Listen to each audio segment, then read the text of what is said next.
Iconic Port Adelaide star Charlie Dixon has called time on his 14-year career. Last time on the podcast, you were playing football professional level. Twisting, turning, this way, that way. Now you're not. What is life like after football? It's definitely different, mate. Basically jumping into a new life and trying to work out where you fit into society. Nothing prepares you for like who you are without this thing that you were for 16 years.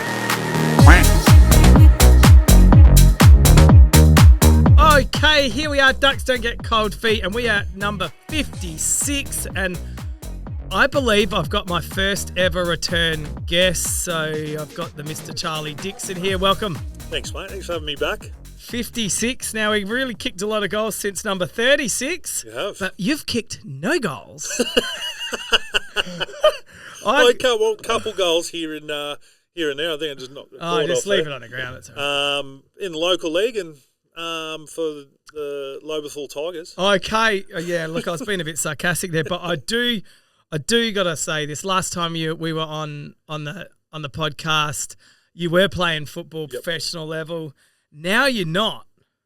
What is life like after football? Yeah, no, it's definitely different. Bam! That's straight into it. It is. No, it's definitely different, mate. It took a fair while. I mean, I'm a year and a half out of the game now, and took a while to get used to that sort of transition after having a regimented life, basically down to the minute to nothing at all. So. And it took me a while to get the hang of things, and I had to, basically dive straight into all my car stuff and driving with Dixon. I ended up sort of going and working for Cube and Kalari to drive trucks and stuff like that, give me a bit of structure. So I'd work 3 days a week just to sort of make me condense the rest of my week so I can have some structure. Otherwise, because I ended up having like 3 or 4 months of nothing. Yeah, so to be expected. Yeah, well, and I wanted to actually give my body a bit of a spell after the year I had as well. And but to be honest, it wasn't really a spell because I just ate and drank and carried on for like 3 to 4 months, really. And then I was a long way back from that once I sort of stopped drinking and started training and playing local footy again.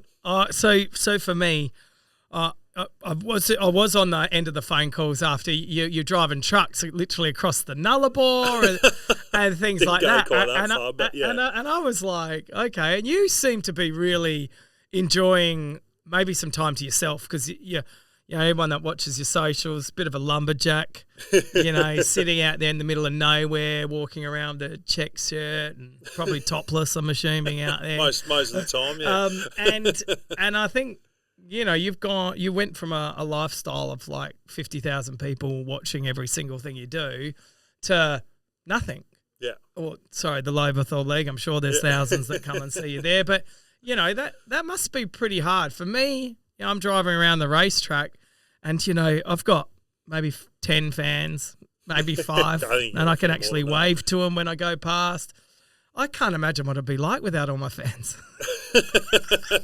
It must be like you football players, they're built up and you have to perform an elite level and you're under the mic. So fair enough, that's the job. Yep. And then to have the tap switched off, and I don't know if I can say this, but I think the way that Port Power exited you, I thought was very average from an outside. I don't know if I can talk about this, but I looked at it, I thought that's poor.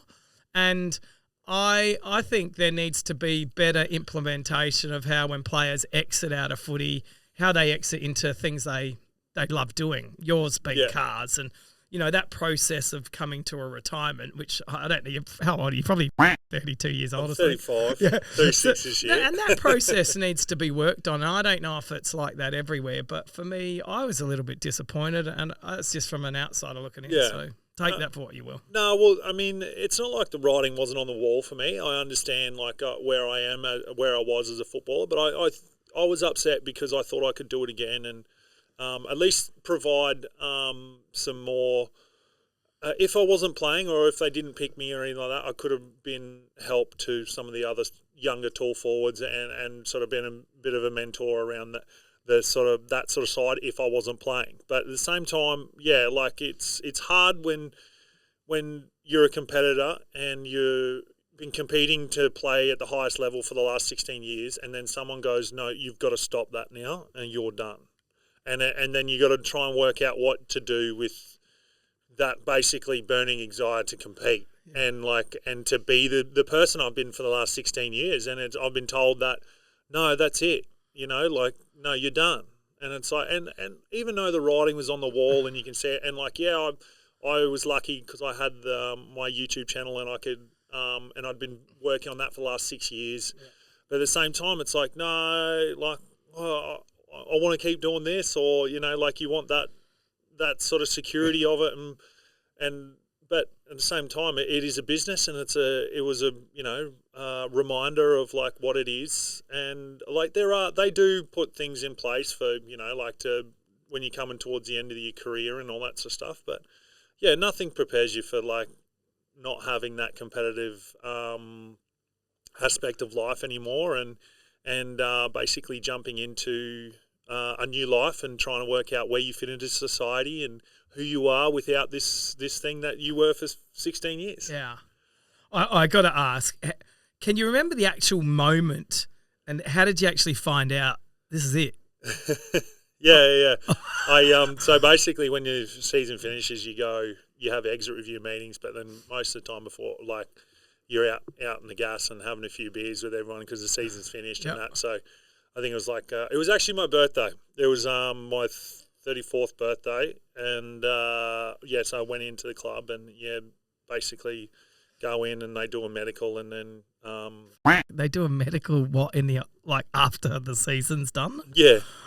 Yeah, they just go through to see if you need any surgeries and stuff like that. Okay, shit. I thought they'd get you on the VO2 max limit. Oh, no, Jesus. Nothing like that. So, yeah, and then you go into, an exit review meeting with head coach and football managers and recruiting managers and stuff like that.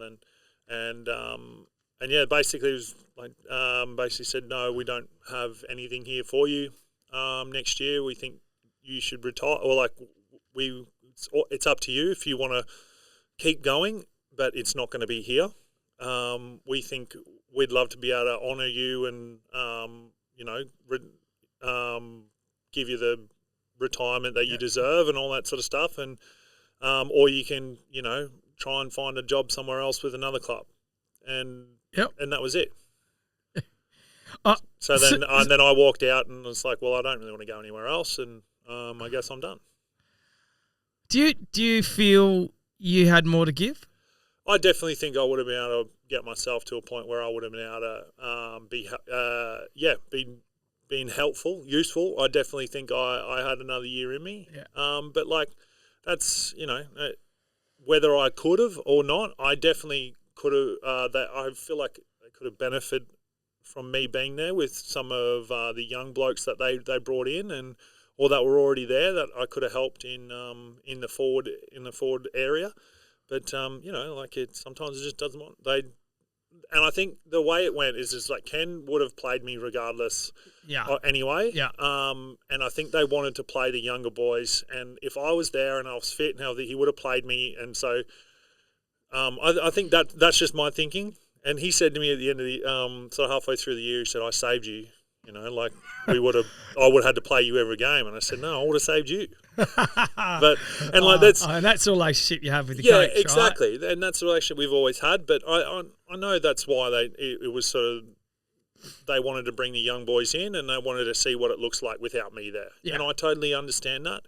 At the moment, at that point, I was you go through motion, angry and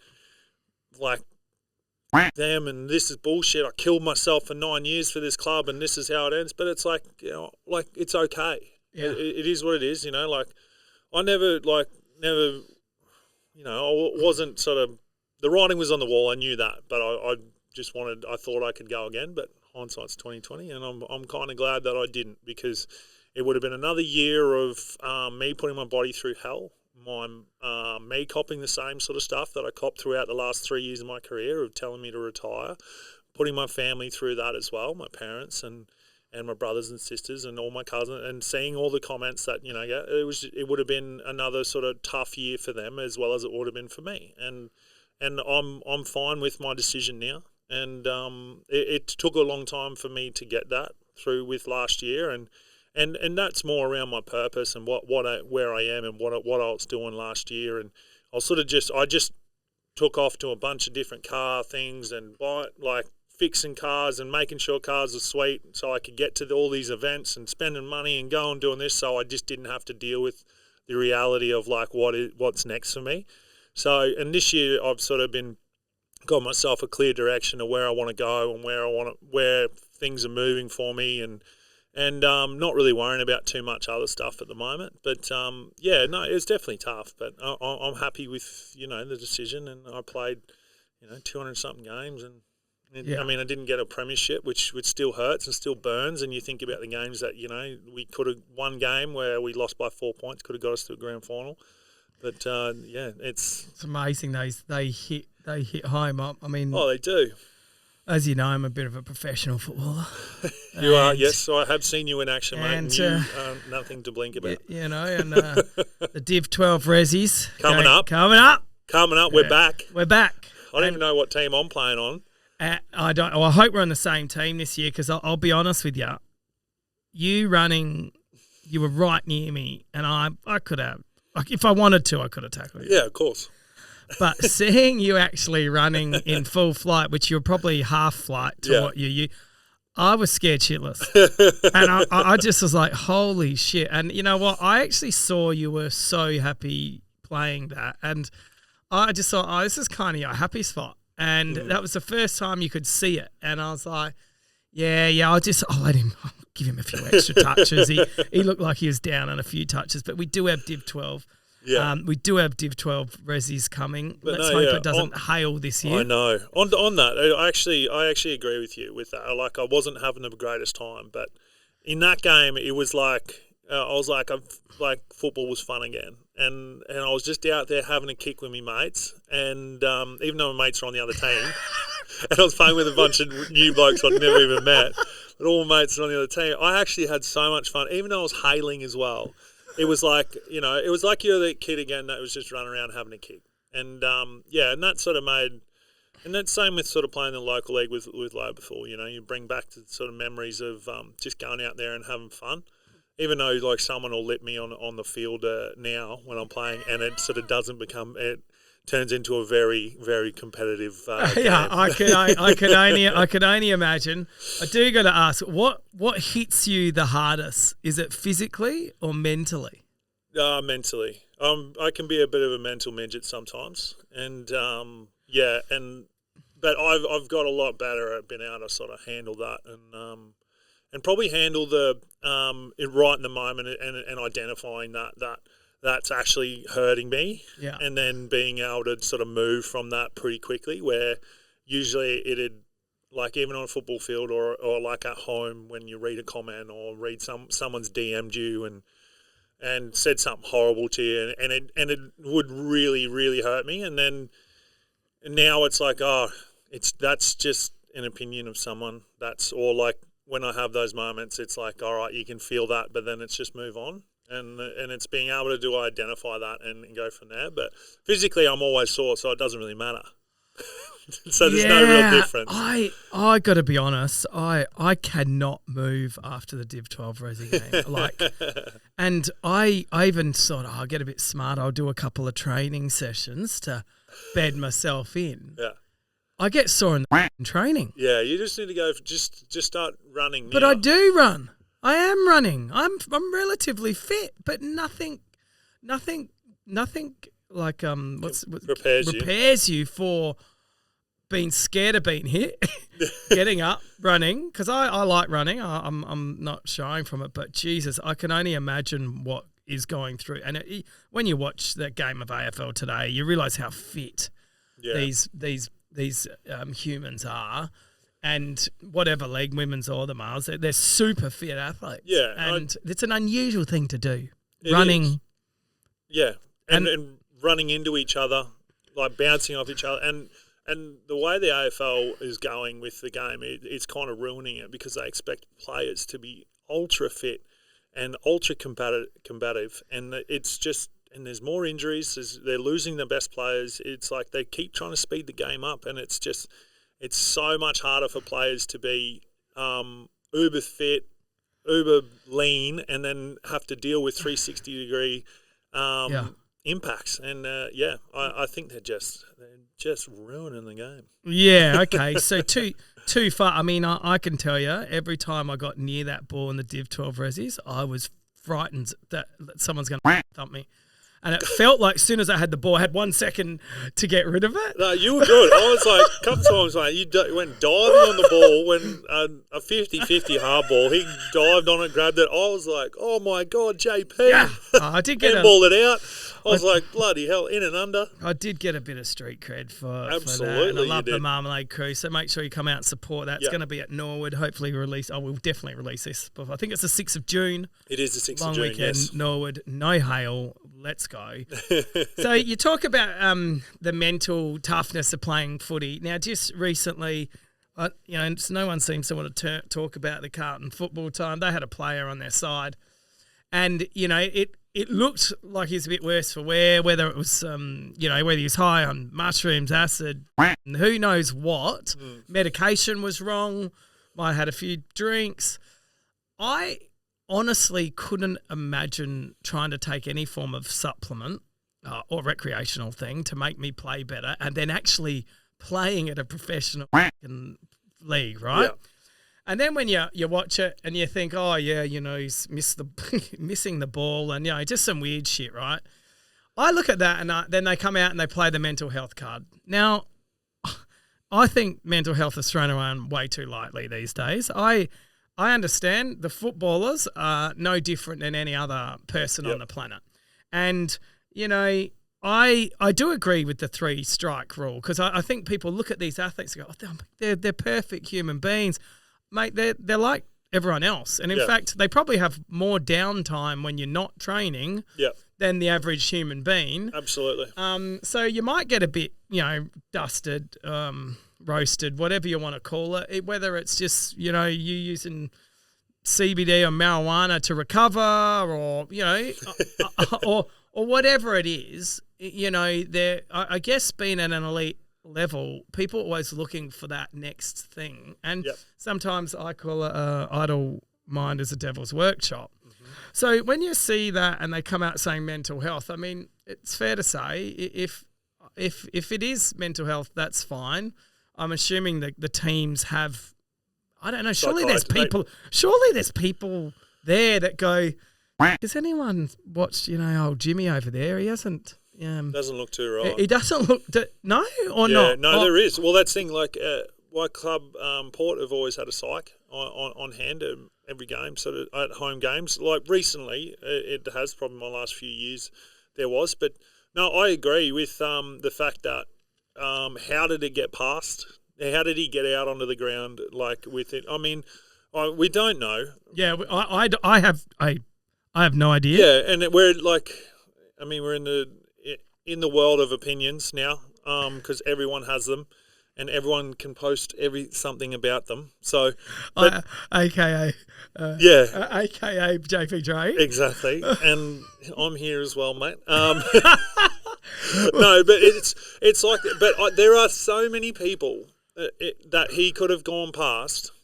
That someone could have been like, shit. He's not great. He doesn't. I don't think he should be going out there. Yeah. Instead of it would only take one bloke just to watch him, because I'd see every one of my teammates flat like the whole time out there, and I'd know if one of my teammates wasn't right. I know I would, because I think in that situation, I don't know if you'd. It can be an individual sport when you're in that sort of mind where you're like trying to get ready for a game and I got to do my own thing. This is what I do, rah rah. But I used to get to a point where I was, all right, I'm done warming up, I'm ready to go, and then I'm looking around at everyone else, and I sit there and I just, you're just sort of chatting and walking, but you know what's going on, and same coaches, training staff, physios, doctors. There's two of everyone, so I don't understand how we got that far. Yeah. He played nearly a whole game, had one touch for the whole game, and ran around like, he was. Like he just ran like he's cooked, and it could be medication. I can say it, right? I mean, I'm not a professional, but I was thinking as a team, like even working, right? You can sort of sense when someone's off. You know that this person's got some dramas at home. This person's got some dramas with their kids. Like you guys all know, 100% each other because you're in the change room slapping each other on the ass, and so and then I think it's staggering. Someone goes, "Hey, dude, you just missed the ball." Like I don't know. I think it's staggering. I hate the fact that if it is whatever it is, I hope the dude gets help.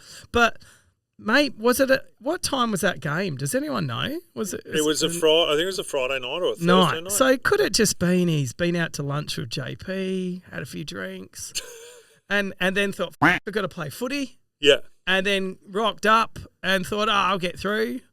Nah. No, see, like that's local footy stuff. Oh. If he's at that stage where he's done that. But in Melbourne, there's no one. Everyone would have seen him. There's not. Correct. They would have seen him. He wouldn't have been out to be out at lunch with JP. No. A Friday lunch, JP. Friday lunch with JP. Yeah. And the mates that are listening, thanks for all bailing in recent weeks. It's noted. Anyway, doesn't hold a grudge. But no, don't hold a grudge. But back on to that. I mean, I think mental health gets thrown away for drug taking. I think call it what it is. 3-strike rule, I think, is fantastic. I think if they get busted for something, so be it. They have their 3 strikes, and I think that's fair. I mean, that protects the players, and it protects the clubs, and most importantly, it protects the AFL. Yeah, and they're the ones. Oh, hang on, we got no problem. I would love one day for it all to be leaked. It'd be interesting to see. Just pure pleasure, realizing they are no different than anyone else. Well, that's it exactly. It's like it is the. We see Charlie's name on there. Mate, probably. I think people know that I ain't no saint. So, and have had my discretions in my past. But and that's it. I mean, you can't expect 18 to 25 to 30-year-old people, kids, I should say. Kids, I'm telling you, kids, like these kids, you watch them and then you're thinking, geez. And then you're like, oh yeah, dude's 24. Yeah. I used to do that at training when I was with them. Like, I'd be training and running around and I'd be like, oh, how old are you? 21. And I was like, what? And they're like, how old are you, Mick? And they'd be like, I'd be like 34 next month. They're like, what? No, you're not. I'm like, yeah, I'm still doing this shit. And you guys are 21. I was like, this is bullshit. I was like, why am I still doing this? Moral of the story, and I do want to wrap it up. Mental health is mental health. It's not other things. So, I think I can see that point. All right, you got it. And I think if you want to be a bit fried, that's all well and good. Just call in sick. Anyway, moving on. Like, we've talked about that. I guess, Charlie Dixon, what are you, who are you without footy? That's a good question, mate. Because I'm still working that out. I guess I'm known as the car guy now, and I have been stopped and said, most people would stop me and be like, oh, you're Charlie Dixon, right? But I have been stopped recently and gone, oh, you do the car stuff, don't you? And I'm like, that's a little win, yeah, I do the car stuff actually, yeah. So you do that Woodside event, you take, so which I just did on the weekend. So I think I'm known, I try to do some cool events. I've got a YouTube channel, Driving with Dixon. Yep. New segment, it's called Fridge Siggy Garage, that I'm going to have to get you on. Yeah, Fridge Siggy. I noticed that's a cool T-shirt, by the way. Yeah, so it's got the Coke as the cigarettes. Yes, it is, because that's what a Coke Zero is to me. It's like having a cigarette. You do drink a bloody lot of Coke Zero. Gallons of it. Yeah. And I'm not drinking alcohol at the moment. It's been about 12 or 13 weeks, so I drink gallons of it. You're joking. Yeah, so I've been off the grog for a while now. And do you notice any different? Yes, I'm much clearer and I get things done. Okay, that's the difference between someone that has a drink and alcohol and an alcoholic. Yes, exactly. So you have got into the car. Yeah, you were into the cars a lot, and you know you've done some cool stuff. You've put on events, creator events. You've put on. You took over an airport. Yep. In whereabouts is that? Woodside. So Woodside. we've done that. That was our fourth one, and we got smashed by some weather on the weekend. How many cars do you get to something like that? I reckon we would have had maybe 600, maybe 700. V's telling me.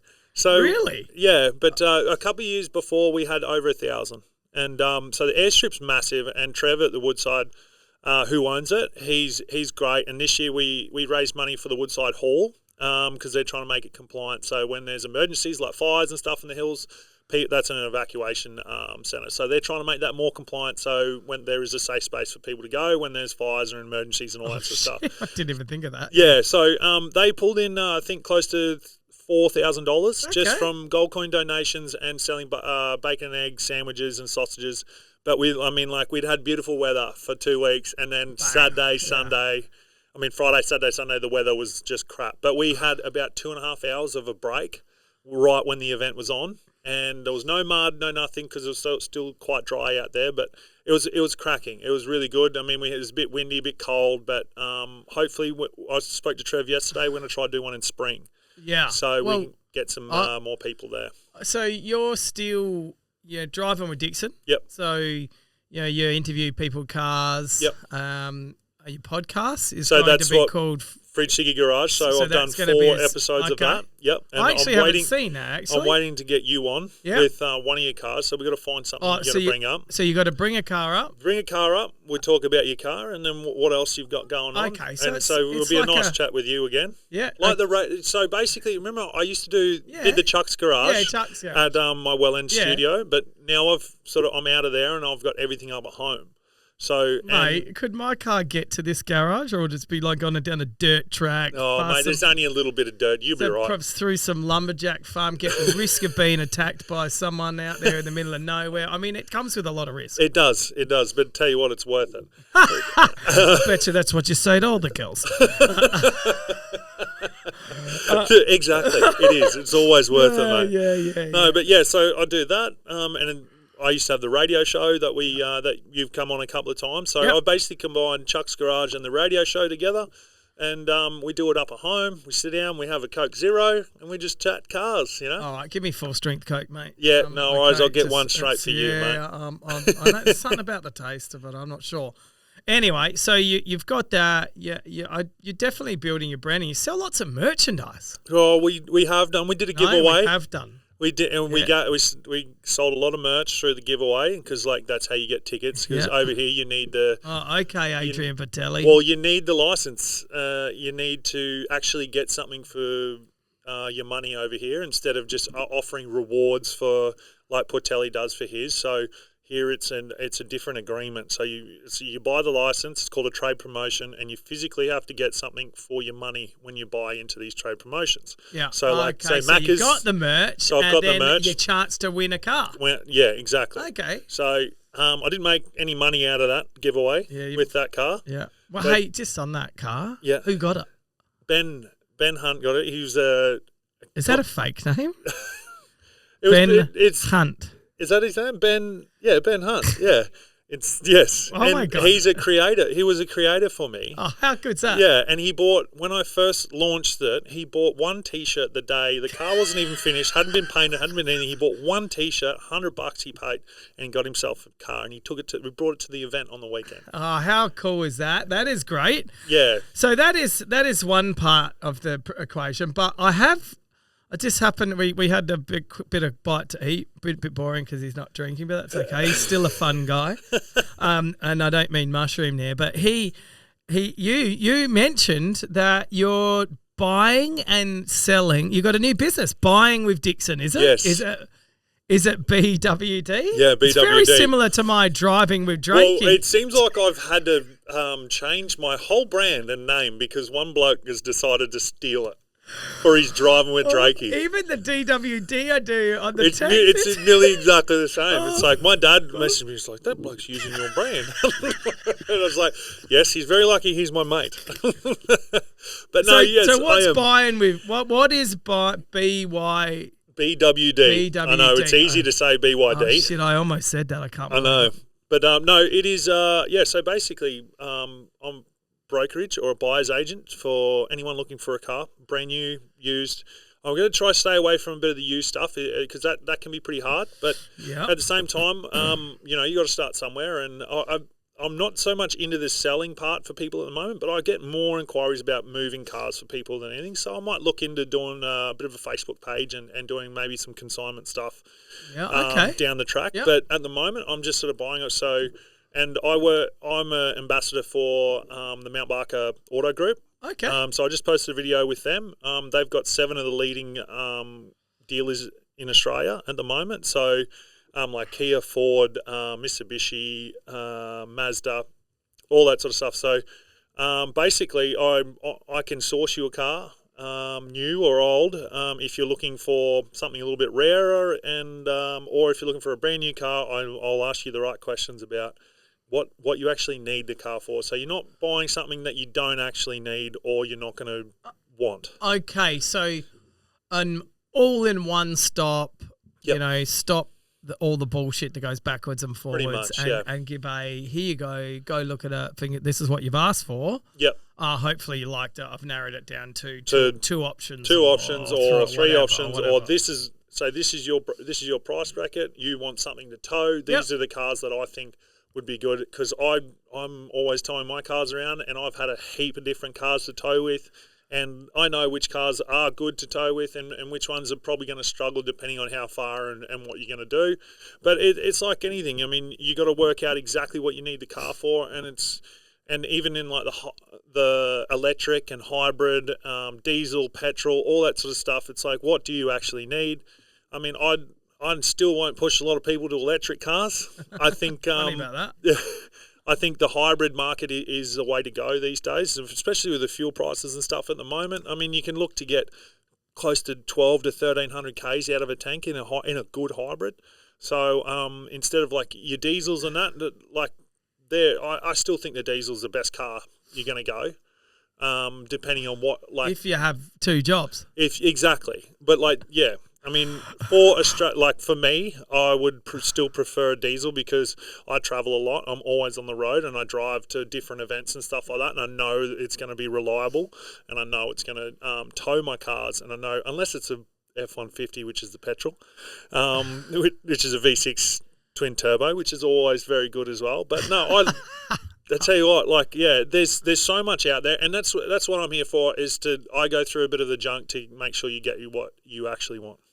That's for me. I mean, I don't have the time to just, and I think selling stuff, especially if it's more if someone doesn't know what they want. Yeah. Right. A bit different if you know what you want. You go, okay, but okay, totally different. I mean, is this the new, like, this has come out of doing stuff with cars? Yeah. Were you thinking about this when you were playing football? No, not at all. Not at all. It was just like I always get messages about people sort of asking what car they think they should buy, or like also another part is I'd like to move into sort of building cars for people as well. So like being a manager of, say, someone wants which is a hard thing, which is pretty wild. But I think I'd like that process and helping in that aspect as well. But I always get people asking me what shop I should take my car and all that, and I'd like to be able to help in that aspect as well, and build cars and build cool stuff and not have to pay for it myself. Good luck with that. No, I know, but like, I never thought I'd be like, I'm going to be a broker buying cars for people. I just think there's a market for it, and I drive a lot of cars, and because of like the Mount Barker group and then like Zagami as well. Like they always give me cars to drive around in, so I know what's what and what works well, and I'm always looking at what's about, and I think I've got good contacts in the industry as well to be able to give people the best advice. Yeah. Well, when you start working on Japanese cars, let me know. Maybe you're the new Japanese tuning shop, but Australian. I don't know about that. Which would be very interesting. You were into cars quite a bit, and I don't think there's many people down at Port that were into cars. No. Did the club help you sort of grow this, or were they like, hang on, that takes your mind off football? No. Well, Lockie Jones is he's very much into his cars as well. He's got a HJ Kingswood LS Turbo. So me and him would have we'd be always talking about stuff, talking about shop in change rooms, and you'd look over and you'd see blokes looking at us like, what? Turbo? What? It's a weird thing. It is, and it's like, yeah, we look like absolute weirdos, but we both loved it, and it was good to have someone there. But no, the club were really good. They're really good with that sort of stuff about having interests outside the football club, and that was my escape from football, is like having the cars and being able to sort of go and do something completely different from football and completely different from what all the other boys did as well. So, but at the same time, I had when I was first started my YouTube, and I was promoting my Holden Monaro on there. I had the AFL come to me, tell me to take it down because their protected sponsors was Toyota, and they had a problem with them. Off a YouTube. Off a YouTube video, and what I was posting on Instagram, and said, no, you're promoting other cars. And I said, this is my personal car. I said, I've bought this, I've paid for this. I said, it has nothing to do with football. I don't mention football at all, and they weren't happy with it at all. Well, hang on. Does the AFL buy every player a Toyota? No. Exactly right. And at that time, I had a deal with Toyota.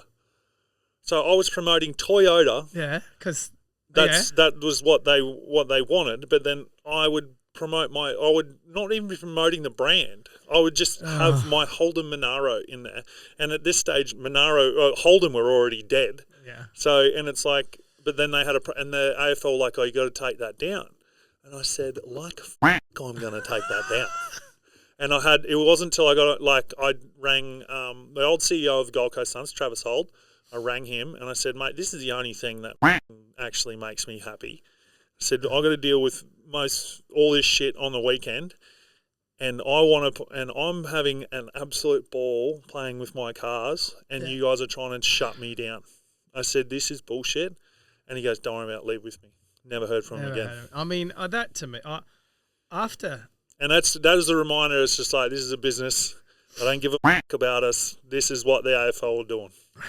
Yeah, it's pretty scary. I've got a small, never been around a club, but then bought into the Adelaide Lightning, and which was very late in the piece. So this season's looking far more different than the previous season, but it is interesting. There's so many politics that go into place, even with the own basketball associations. Yeah. Like, I mean, I wish they could just actually have the one thing in mind, and that's making sure, and for us it's a bit different than the boys. Yeah. But it's so these women can be paid as a professional athlete, earning money enough so they don't have to go get another job. Yeah.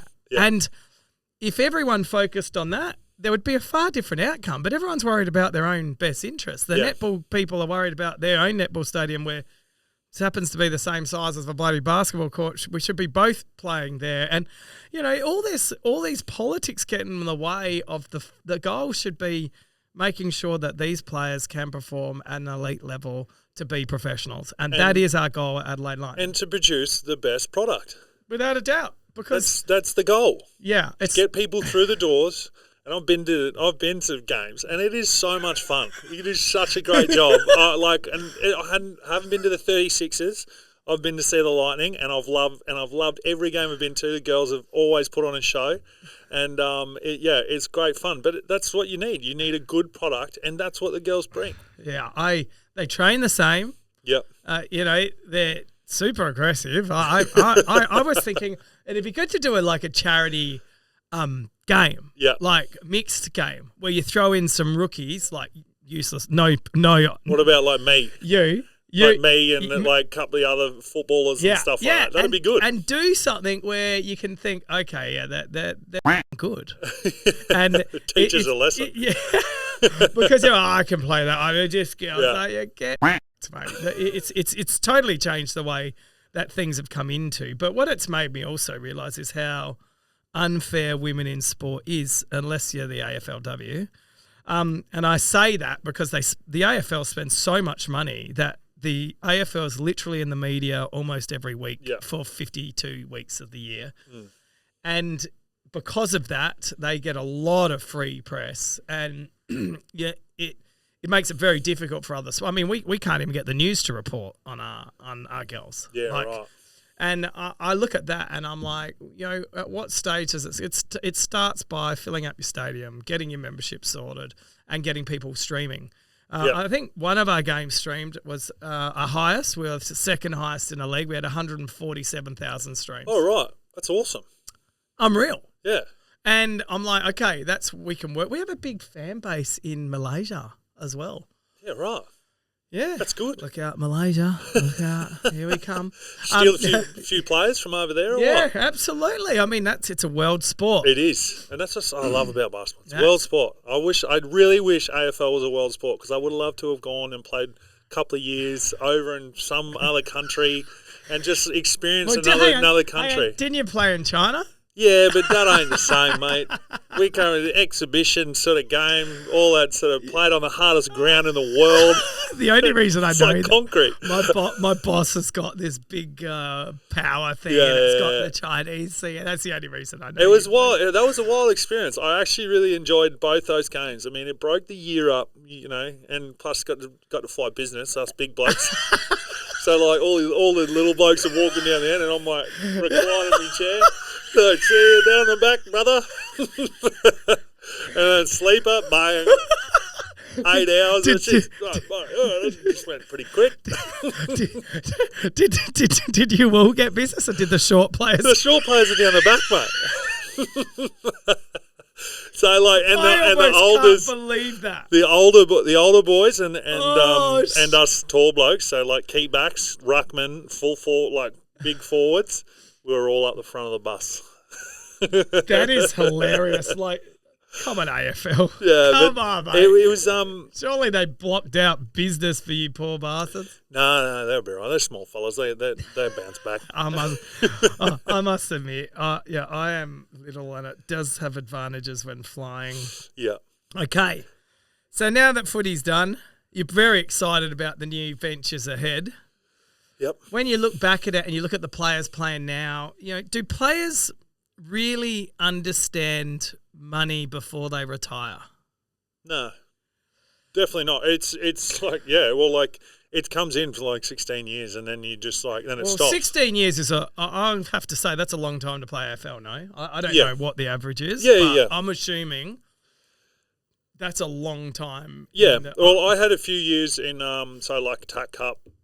Before, because I signed with the Gold Coast before they came in the league. So before they were a club, I had 2 years on a list, but not really on a list. So, but yeah, no, it's definitely a long time, and it does take a fair bit to get used to. It's the spending of cash, and yeah, that is something that I'm still getting used to. And then now I'm sort of in the social media world. You're sort of chasing your next dollar, pretty flat out. So.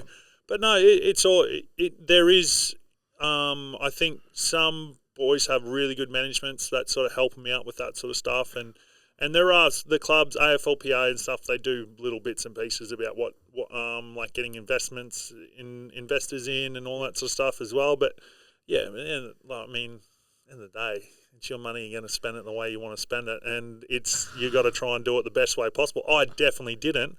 I lived though. I had a good time. You've seen all my cars as well, so shit, mate. it's sometimes it's just like, looks like we're going to Vegas. I do got to ask, as a football player, do you get paid one lump sum for the year, or do you get paid monthly? You get paid monthly. So yeah, it is a lump sum in a month. And then you just got to work it out from there. Like when you're a kid, mate, you'd go through that first lump sum in the first 2 weeks, and you'd be like, "Shit, now I'm on bloody rations." Now I'm malnourished, eating 2-minute noodles because that's all I can afford. I do think about how much is put aside for the players ex-football, because the average life for an AFL player is 6 years. Yeah, well, it used to be 2.5. Yeah. Or 4.1 or something years or something like that. So you know, that the money conversations, and I remember back in the day, Dad was a business advisor or something in the Crows. Yep. And, you know, I know Dad would have been saying, put everything away, don't spend it. Like, I know what my dad my dad was saying the exact same thing. Yeah, and it's like, don't touch it, live a boring life, and then you're dead. And then you go, what the did I just do that for? Pretty much. And, that's just, and I lived on the Gold Coast, mate, as an 18-year-old. So yeah, it's like... I can't even, I don't even want to ask you what that would have been like. Yeah. It would have been a ball. I had so much fun. That's why I got into trouble so much, and probably why I had to leave the Gold Coast and come down here. But no, but like at the same time as like when I was on a contract with when I first time in the Gold Coast, I was with my like younger mates I played Queensland football with. They weren't on contracts, so like they were just coming and playing footy, and there was sort of some of them still in school and that, but so like we'd go out and eat and stuff like that, and I'd just pay. It's like they wouldn't have the money and all that sort of stuff. So, or we'd go out and management would be like, "Stop putting your credit card behind the bar." And I was like, "How'd you know that?" Just like they told me. Because they rang me and said, "We've got Charlie Dixon's credit card. He left behind the bar."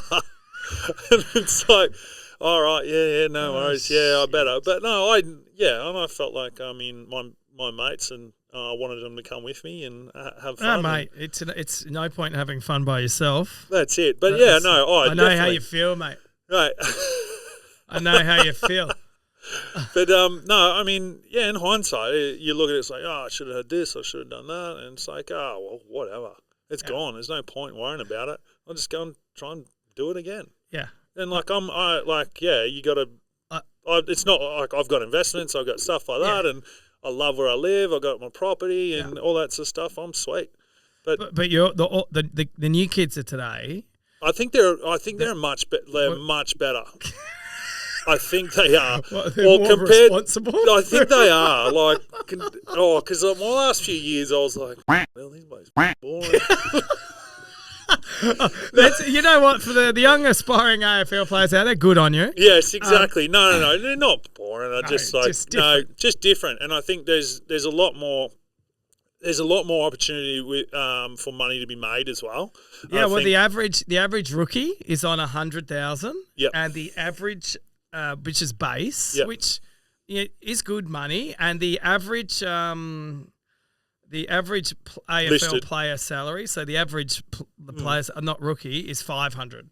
Yeah. 500 is good money. Yeah. Right? I don't care what planet you're on. That's very good money, but the window's very small. So you have to really maximise it. Well, that's it. That's what I think. Like, I mean, I had probably my 5-year contract when I come down here was supposed to be heavily front-ended, and then we moved it to back-ended because they wanted to keep certain players. Yeah. So it came down a fair bit compared to what it was. And then, so my last year was supposed to be like decent money. Decent, yeah.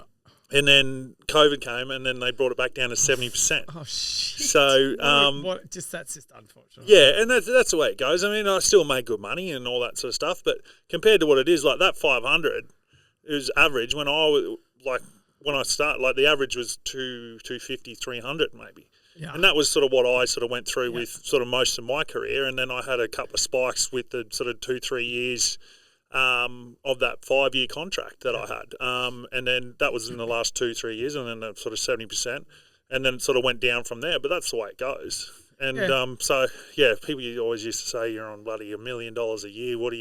And you're playing like that. And then it's just like, geez, $1 million, that'd be nice. So I bloody wish. Yeah. Caitlin and now Clark, they're talking about Caitlin Clark. Can someone look up what she's just? I think she's signed and never leave she signed a lifetime deal with the Fever. Yeah, I can. She's been the best thing for that for the sport. Rockstar. You know Sophie Cunningham too. I love her. God. She's great. You know she played in Australia. Oh, did she? Yes. Bloody Bring hell. it back. Come to Adelaide, Sophie Cunningham. All right, we'll take you. But no, that's unreal. Yeah, so I mean, shit, people, but like that's why the media want, they want to know what people are getting paid. Yeah, absolutely. But it's like, and it's all speculation, but it's like, I mean. So here we go. She has, no. I want to know what Clayton Clark's under contract the NM Fever to 2027. With their salary set to increase significantly to, it's only $500K. That's not right. No, that'd be right. Yeah, she's definitely negotiable. Well, $500K US, but no, we got this Aussie girl, Izzy. She's getting $2 million for playing it because they've now lifted their salary cap. See, Aussie over there. Yeah. Yeah. Okay. Yeah. But no that's not ideas. for one. That's not for 1 year. I don't know. That'd be over a certain amount of years. You know what? I love how we got half the story. Yeah. Anyway, moving on. We're just speculating. Let's just talk about things we know about. Yeah, exactly. Not much. She went from 84K to 500K. Yeah. That's a big jump. That's a big jump, but rightly so. Fills up the stands, gets people. That's in. it. It's people like personalities. Yep. And I think in this day and age, there's personalities almost been sucked out of the system. Yeah. Of a lot of sports because a lot of them are too scared about being too PC, not PC enough. Well, they're trying and like. She's got a $28 million Nike contract. Contract, yeah. That's what I was thinking. Good, that she did sign it. I freaking like it. If you want to watch they're it, going to make so much more money out of her. Oh, absolutely. Than what that is worth as well. But she'll have endorsement deals coming out of the hoo-ha. So with have you watched on Netflix the Shaq doco? No. Is that on Netflix? So Shaq's got a doco about he's in charge. He's in charge of rebuilding the Reebok shoes. He owns everything, that bloke. Every time I hear it, it's like he's got Starbucks, he's a doctor, he's got all this sort of stuff, Papa John's, pizza, you name it. So that doco is unbelievable. In fact, clip this for Shaq. We got a whole Adelaide Lightning team that should be sponsored by Reebok. Just saying. So absolutely, man. Like I think watching that doco, it's my girl. So Layla, my eldest, 12. She said, "Dad, let's watch the Shaq doco." So we're watching it, and she goes, "Oh, like that is that how business works?" And I said, "Yeah, babe. I mean, he's a big time because he's a great player, big personality, but." She goes like that's how deals because they show boardroom stuff and cool, yeah, and she's fascinated now. She's always say, Dad, how do I do something like that? I said, well, if you want to be a professional athlete, we need to quit school. Yes, and first of all, we need to find something you're good at, and then the rest can be learnt. Exactly. Anyway. Well, the WNBL is sponsored by Reebok. I want my team sponsored, but I don't get anything from it. Come on, Larry, give some money to the club. The WNBL is sponsored by Reebok. Yeah, apparently. Yeah, right. We have Larry, Ivan. Larry, I think we need Reebok shoes for the owners. Anyway, let's forget about Larry and basketball. I've talked about too much. Okay, local footy. Yep. What's it like from going from an AFL game to Loberthal? It's definitely different. I love the community side of it, and it's what you miss when you're sort of playing in that professional sport. Like it's sort of feels like a home sort of thing. Like you got the family members cooking on a Thursday night for selection in the kitchen, cool. and everyone's sort of washing up and doing that sort of stuff, and it's just a great community vibe, and I love that side of it. And it's but it's definitely different. I mean, my first game playing for them last year was a Friday night game, and I basically just got off the couch. And I had like half a dozen sort of training sessions. I was nowhere near it, and I was like, the week before I was like, can I play this week just to get one out of the way before that Friday night game? He goes, no, I've got to buy next week. And I said, oh my gosh, shit. Anyway, I was like, okay. Friday night playing Onkers, who's Oakbank, and apparently a rival team, and the place was packed, and like I was the most nervous I've ever been in like my whole football career. I remember my first AFL game. I was like, yeah, I'm just going out and play footy. Wow! And then this game, I was like, oh my god, I want to go home. I nearly turned the car around and went home, but. I went in there and the warm up it was a bit of a blur, and then I got a free kick in the first 3 minutes, right, like 35 out on the a little bit on the boundary on an angle, and I'm walking back and I'm like, I haven't kicked the ball over 20 meters I said, I haven't had a single set shot in maybe 6 weeks. And then I go back and I kick it out in the full. And, like, I was like, oh. And everyone's, whoa, whole crowd, whoa. And everyone's lipping me and carrying on. And then I'll finally get a goal, and then I ended up kicking 2 or 3, I think. But no, we had a good game. We had a good win. But no, I've actually really started to just enjoy playing again this year. I'm a lot fitter than I was last year as well. So that fitness. It is, and it makes it a little bit more enjoyable. Yeah. Last year, I was supposed to only play 6 games. I played like 15, I think. And I had to play in the ruck because our ruckman went down, and I worked out I couldn't come off the ground for a rest because I'd get seized up. I'd seize up. And so I played every minute of the game in the ruck, and I actually really enjoyed it, like playing around the ball and not having to worry about kicking goals or anything like that. I could set them up or kick it give it to people who can kick goals, and I really enjoyed that. But yeah, as soon as that siren would go, it was like something would just come over me, and everything would set in, and I would be the sorest man on earth, and I'd have to take my boots off, and I'd be walking off, like hobbling off the oval, and the kids running up, can I have your boots? Can I have your boots? I'm like, no, piss off. And I've got to play next week.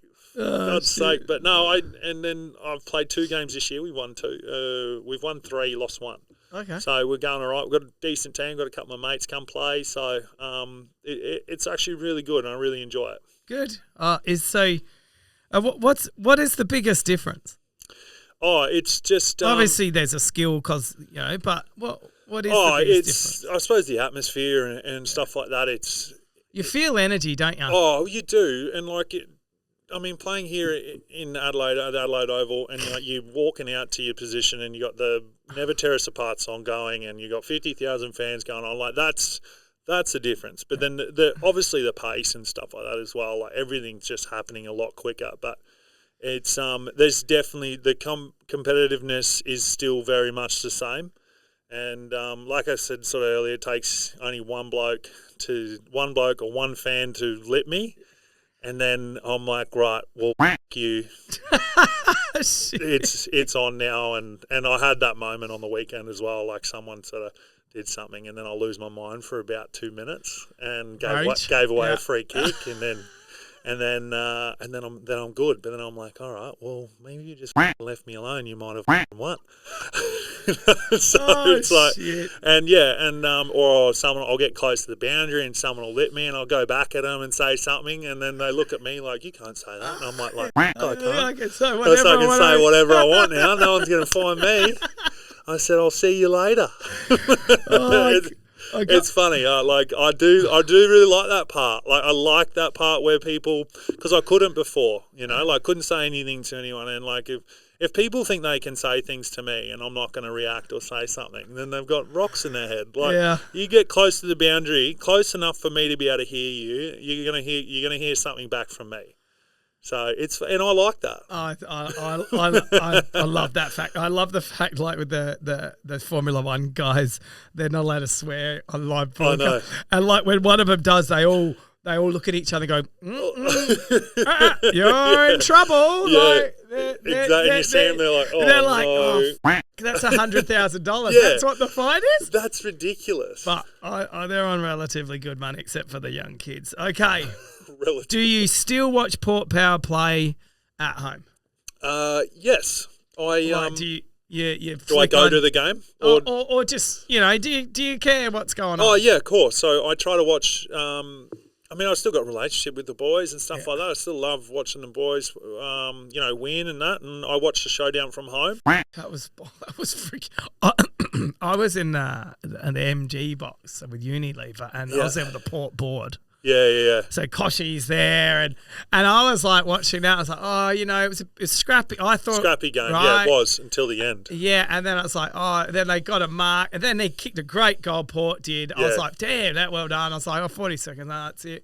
And the box went wild because I think most people thought Port won on that stage. And then whoever kicked it for the Crows, it shows you how much I follow it. But He smoked that. He That did. was like a 70-meter. It wasn't that big. Yeah, it goes to show. But then, I mean, credit where credit's due, but 70 metres is a long way. that was a great kick, right? It was. And And it was sort of running to the left and he kicked with his right. A beautiful kick. yeah, and then the crowd went bonkers at Port. There's a lot of Port supporters there, Yeah. just for the record. Yeah. And then they went crowd. And then anyway, moral of the story, it was Yeah. that was the exciting part. It of the was. game. But no, I do watch the boys, and I host at the home games. I host 5AA locker room in so down below. When they're warming up, we can see into the change rooms. Okay, And yeah. so I host a room in there before home games. Jeez, mate, you're such a celebrity. I think I've underestimated how famous you are. No, I am not. I'm like I said, just finding that next dollar, mate. Yeah. So I host the room and I talk. So whoever's not playing, I'll come in and I'll interview them and then just sort of stand around for half a footy and I sort of talk to the people. They get beers and food and stuff in there and just have a chat and hang out, take some photos and. Oh, It's good. you're so good with fans. I've been around with you, mate. It's there's people that are wankers, and you're definitely not one of them. Oh, well, thanks. I've got some questions from fans here, but before I get that, what's success look like for Charlie Dixon in the next 5 years? The next 5 years, I would like to have I've probably spoken to you about this. I'd like to have a venue in the hills somewhere, purely for cars. Yeah, And, it's quite an ambitious. It venue, is. yeah, but It's quite a gotta big. start somewhere. It's got quite a big goal, but I'd like to be established as a decent sort of car broker, buyer, and then even the selling side of it as well. I never want to really hold any stock, have anything like that. But I'd like to buy more. I can tell you, holding car stock's very Yeah. expensive. Exactly. So in a perfect world, I'd love to be able to have a venue, and sort of build my brand around that self-storage stuff, Yeah. and then sort of do the buying with Dixon, the selling with Dixon, and then Sound like a drug dealer. I know, right? It's not out of the question yet, all right, mate? No. And then I'd like to, for my home, I'd like to buy more land. Where I am there, and I'm not sure. I'd like to build the driving with Dixon and buying with Dixon, to a point where it runs itself and it's self-sufficient, and the podcasts and all that sort of stuff, where it just takes care of itself, and I can just tick along doing the same things I'm doing, working on my own cars and then working on my property, and have a happy life up there, mate. I'd love to do. We should do a live podcast. Yep. Where you take phone calls from fans, Mm-hmm. and you put the phone there, and we talk to fans live. Okay. Actually, that's not a bad idea. That'd be pretty f***ing crazy. Yeah, Talking to some of the fans. yeah. You understand? Yeah, that, I right? get. Oh, I know your fans a lot. Like your people. Actually, I think they'd be on about the same par. Your fans that sort of comment on your stuff, Yeah. and then the Port Adelaide fans, and then the car fans. Yeah, I think we'd have a very. It's pretty spicy. we just need someone to know what they're talking about. So let's get into some fan questions. I did see that. I was going to be dangerous. When are you coming to Japan from the Drift From Squid? the Drift Squid, yes, I knew that was coming. He's I got to go and see that man over there. He's just he's one of the best humans. He's just doing everything he can to go and chase his dream, and you just love to see it. And he's got some help from PRP at the moment, with a new engine, which is f***ing awesome. And I just want to see him do so well. So Yeah, I want to go over and see him compete. Well, hey, if you made it this far, mate, you should join Mad Mike's team and tour and just do event drifting. Yes. That's my advice to you, BT. Get on him.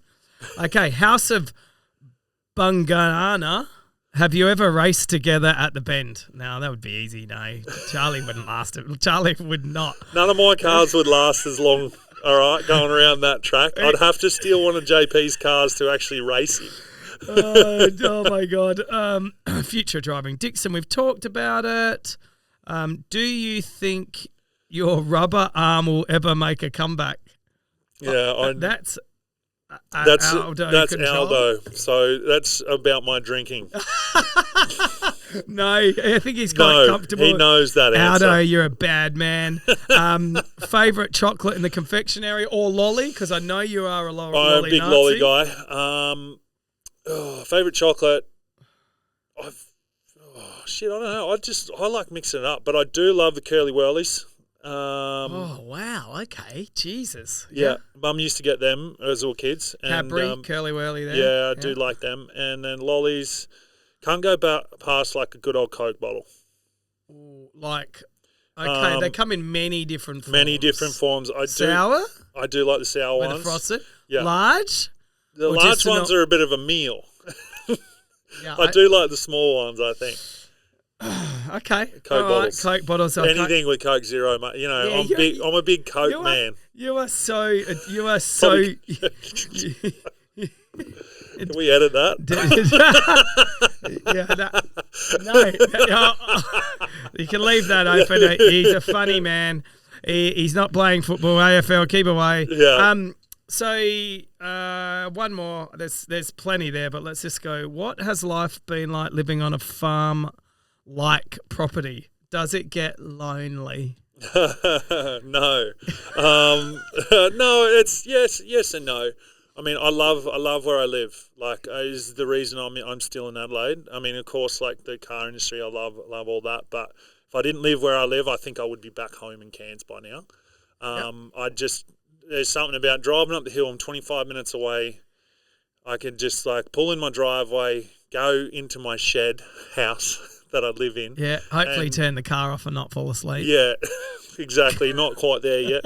No, yeah, I just love where I live, and to be able to I love summer. Summer is unbelievable. So I have dinner, and then me and Owen, the dog. Oh, okay. Because my cameraman is. He did send a message in. How good is he? Do you lend him out? Yeah, so he actually did send a question, but no, yeah, I go for a walk in the next door neighbour's paddock and sort of take Owen for a walk and come back, and it's still light, and I mean I love mowing the lawn, podcast, and doing stuff around the property. It's literally the best thing that I've ever done. Okay, that's good. I think that's a great note to end it. Thank you very much for being my first return podcaster. I look forward to going on your podcast, the new Fridge Siggy Garage. I love it. Garage or Garage? Either one, mate. Look forward to it. It's great to see you in good spirits, and you know they're just for all the hope people about to end their football careers. There is life after football. Yes, thank you for having me, mate. Appreciate it.